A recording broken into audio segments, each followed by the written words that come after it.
Taludtod sa araw na ito ika-22 ng Disyembre taong 2023. Mateo Kapitulo 17:8. At nang kanilang itaas ang kanilang mga mata, ay wala silang nakitang sinuman, maliban kay Jesus lamang. Si Jesus ang nagbibigay liwanag sa daan habang tayo ay lumalakad sa landas ng katwiran. Madalas tayong naliligaw, nahuhulog sa ating paglalakad kasama ang tukso ng kasalanan.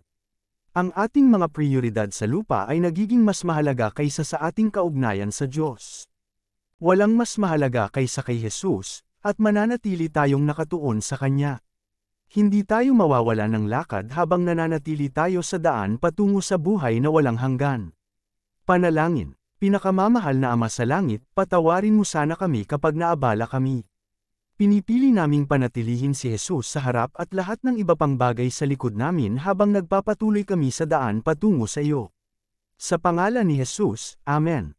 Maging unang maabisuhan sa susunod na talata sa Biblia.